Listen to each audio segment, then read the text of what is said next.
بسم الله الرحمن الرحيم والصلاة والسلام على أشرف المرسلين. Salam alaikum, bonjour tout le monde. Aujourd'hui, on va voir ensemble la suite à chapitre numéro 2 pour les variables aléatoires et les process stochastiques. Nous sommes arrivés à l'intercorrélation. Par définition, nous avons que l'intercorrélation, c'est la fonction de corrélation entre deux process aléatoires, X et Y, c'est-à-dire l'intercorrélation entre x et y de taux est égale à l'espérance de x de t par le conjugué de t, y conjugué de t moins taux. On passe aux propriétés. Nous avons que l'intercorrélation entre x, y de taux est égale à l'intercorrélation de x, y de moins taux. Donc, c'est une fonction paire. Le module de l'intercorrélation XY de 0 égale la racine de l'autocorrélation de X le point 0 par C de Y de 0. Et nous avons l'intercorrélation entre XY le point 0 inférieur ou égal à 1 demi CX de 0 par plus CX de CY de 0. On a terminé avec la corrélation et l'intercorrélation. On passe maintenant à la densité spectrale de puissance moyenne. Si nous avons Cx de taux qui est la fonction d'autocorrélation du process aléatoire x de t, on appelle densité spectrale de puissance moyenne ou bien le spectre de puissance de x de t, c'est bien la transformée de Fourier de la fonction de corrélation.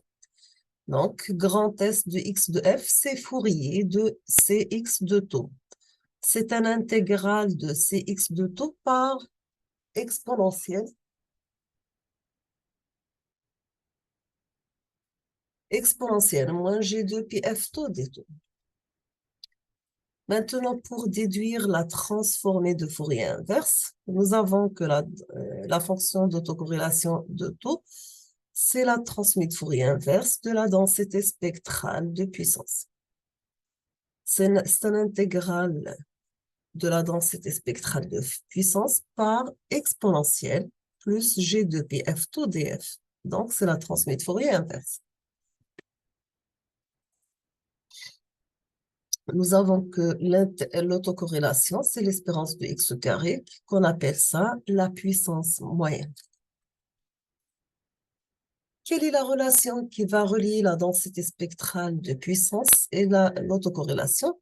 Elle est connue sous le nom de relation de Wiener-Khinchin. Les propriétés du spectre, nous avons la densité spectrale de puissance, elle est réelle. Et la densité spectrale de puissance F supérieure, elle est positive, supérieure ou égale à 0. C'est une fonction paire, donc la densité spectrale Sx de F égale la densité spectrale Sx de moins F. Maintenant, on va voir ensemble la densité spectrale, mais cette fois-ci croisée. Elle est appelée aussi interspectre de puissance parce que nous avons deux variables différentes, x et y.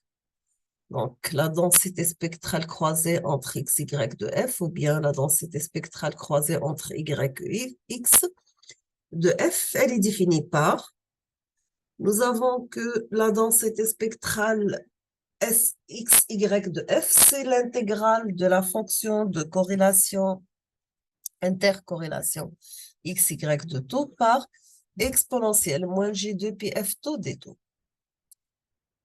La densité spectrale entre yx de f, c'est l'intégrale de l'intercorrélation entre y de x de taux par exponentielle moins G2 pi f taux des taux. Nous avons que l'intercorrélation et la densité spectrale croisée forment une paire de transformées de Fourier. C'est-à-dire que l'intercorrélation entre x, y de taux qui est égale à l'intégrale simple de la densité spectrale entre x, y de f par exponentielle plus g de pf taux df. La densité, l'intercorrélation yx de taux qui est égale à l'intégrale de la densité spectrale y x de f par exponentielle plus g de pi f taux. Donc, on peut conclure que l'intercorrélation entre x, y de taux est égale l'intercorrélation entre y de x de moins taux. Ou bien, on obtient que la densité spectrale interspectrale xy de f est égale la densité spectrale entre y de x de moins f, ou bien c'est le conjugué de densité spectrale de puissance entre y de x de f. Maintenant, on va passer aux propriétés de la fonction de corrélation et on va commencer par la propriété numéro 1. Nous avons soit x de t, y de t de process aléatoire, l'intercorrélation entre x, y de taux qui est égale l'espérance de x de t par le conjugué de t moins taux. Donc, c'est l'espérance de y conjugué de t moins taux par x de t. Si on va faire un petit changement et on va remplacer t par t moins taux, on obtient l'intercorrélation Cxy de taux est égale l'espérance du conjugué de y de prime, t prime, donc nous avons t prime est égal à t moins taux, d'accord? Par x de t prime plus taux. Est égale l'espérance de y t prime par x de t prime moins taux. Donc, dans ce cas, on obtient l'intercorrélation entre x et y de taux est égale le conjugué entre y de x de moins taux. On peut déduire que l'autocorrélation Cx de taux est égale le conjugué de x de moins taux. Bien sûr, si la fonction d'autocorrélation est réelle, nous avons l'autocorrélation Cx de taux est égale l'autocorrélation Cx de moins taux, car c'est une fonction paire. On passe maintenant aux propriétés 2. Nous avons que la fonction d'autocorrélation en point 0 est toujours positive. Cx de 0 supérieur ou égal à 0. Cx de taux qui est égal l'espérance de x de t par x conjugué de t moins taux. Cx de 0 est égal l'espérance de x de t par x conjugué de t, qui est égal l'espérance de x de t élevé au carré. D'accord? On passe la propriété numéro 3.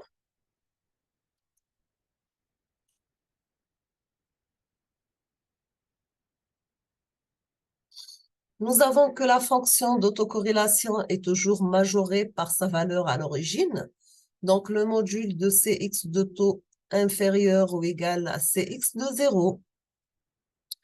Pour cela, on va considérer la valeur quadratique, l'espérance de ax plus by élevé au carré, qui est égale l'espérance de a carré x carré plus b carré y carré plus 2 fois ab xy. Donc, est égal à carré l'espérance de x carré plus b carré l'espérance de y carré plus 2 fois ab l'espérance du produit x par y.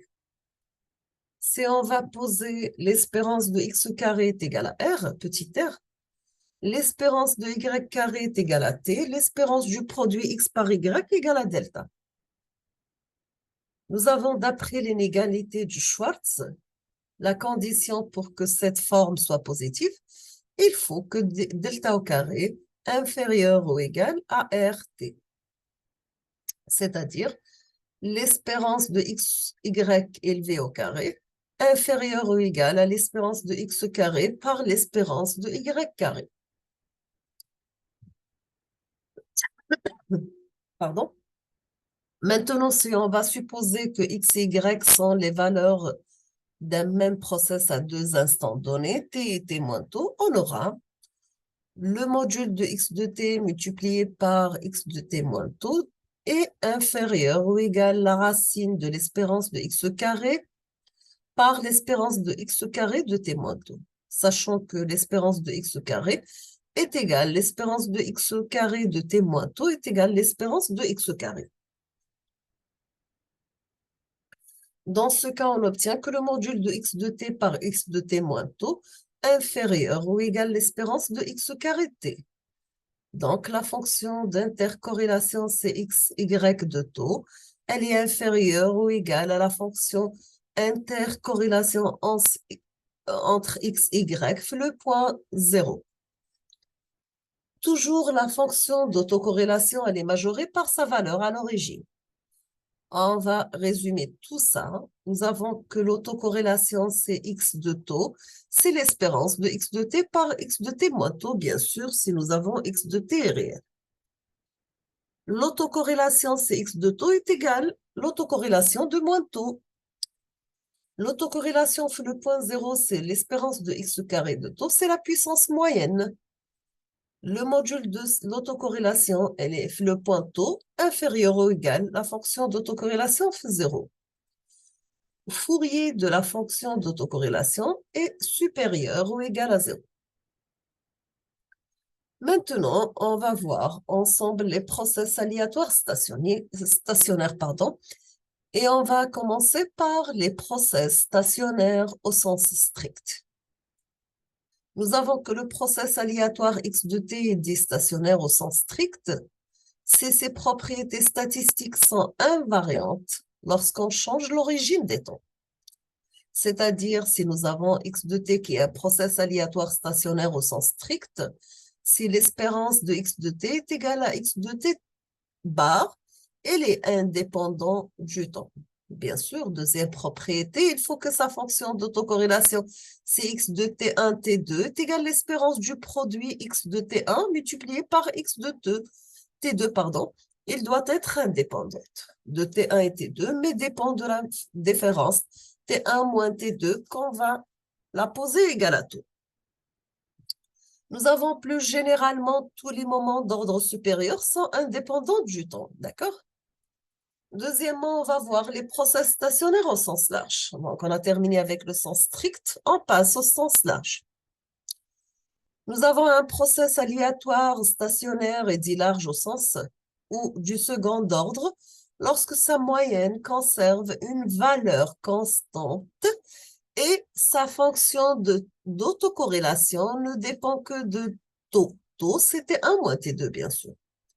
En d'autres termes, le caractère de stationnarité n'est pas vérifié qu'au second ordre. Maintenant, on va définir la moyenne temporelle et l'ergodicité. Nous avons que la moyenne temporelle d'un process aléatoire est donnée par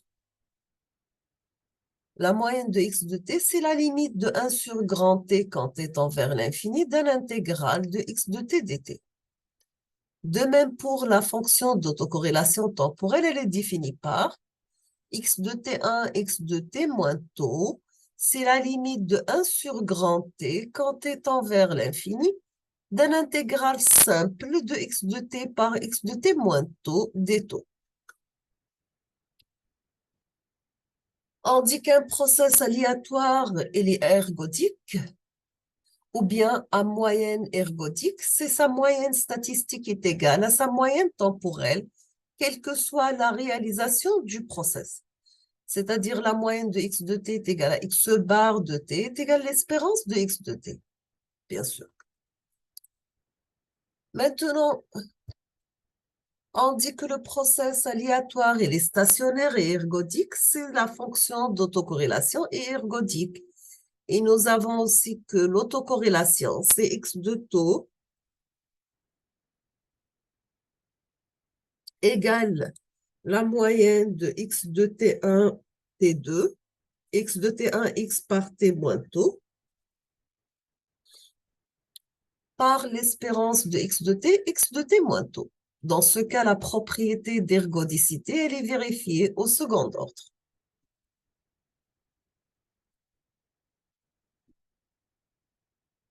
Maintenant, on va voir ensemble les process aléatoires, mais cette fois-ci, ils sont périodiques. On dit qu'un process aléatoire est dit périodique et de période grand T lorsque sa fonction d'autocorrélation est périodique et elle est de période grand T. On va prendre un exemple. Si vous avez y de t est égal à grand A cosinus oméga t plus phi, sachant que A et oméga de constante, phi c'est une variable aléatoire uniformément distribuée sur 0 et 2π. On vous demande la question, montrez qu'il s'agit d'un process périodique. Vous avez que l'autocorrélation, c'est x de taux. Par définition, c'est l'espérance de x de t par x de t moins taux. Donc, l'autocorrélation, c'est x de taux qui est égal à l'espérance de a cosinus oméga t plus phi par a cosinus oméga t moins taux plus phi. Donc, est égal à carré sur 2 par l'espérance de cosinus oméga t plus phi plus oméga t moins oméga 2 plus phi plus cosinus oméga t plus phi moins oméga t plus oméga 2, oméga taux, pardon, moins phi. On va simplifier, donc ça sera l'espérance, on va le remplacer par un intégral du x par p de la probabilité de la variable aléatoire, donc égal à carré sur 2 sur une constante, on peut la sortir de l'intégrale. Un intégral entre 0 et 2 pi de cosinus 2 fois oméga t, puisque vous avez oméga t plus oméga t, c'est 2 oméga t, moins oméga taux plus 2 fois phi par la probabilité, densité de probabilité de phi, parce que phi, c'est la variable aléatoire des phi. Plus deuxième intégrale de 0 à 2 pi, donc vous avez oméga t moins oméga t, c'est 0. Phi moins phi, c'est 0. Ça reste oméga taux par la densité de probabilité p de phi des phi. On va calculer l'intégrale de cosinus sinus. Donc, ça sera a carré sur 4 pi par 1 demi-sinus de oméga t moins oméga taux plus 2 phi entre 0 et 2 pi. Plus l'intégrale de cosinus, c'est cosinus 2 fois oméga taux, c'est sinus. Donc, ça sera taux cosinus oméga taux entre 0 et 2 pi. Sinus, normalement, c'est sinus là, là, je connais l'intégrale, d'accord, c'est sinus. Entre 0 et 2 pi, il y 0. Donc, on a un sinus de oméga t يروح للزيرو. Donc, واش هيبقى لي تاع la variable aléatoire, c'est 0. Donc, هيبقى لي a carré sur 4 par 2 pi cosinus oméga taux moins 0. D'accord? Parce qu'on a remplacé t par 2 pi. Ça reste que la fonction d'autocorrélation est égale a carré sur 2 cosinus oméga taux. Bien sûr, toujours oméga, la période, c'est oméga sur 2 pi. On va s'arrêter ici et on termine la suite dans la prochaine vidéo, Inch'Allah. Merci beaucoup pour votre attention. N'hésitez pas si vous avez des questions. Et à la prochaine vidéo, Inch'Allah. Je vous souhaite de tout mon cœur beaucoup de succès, beaucoup de chance. Et à la prochaine.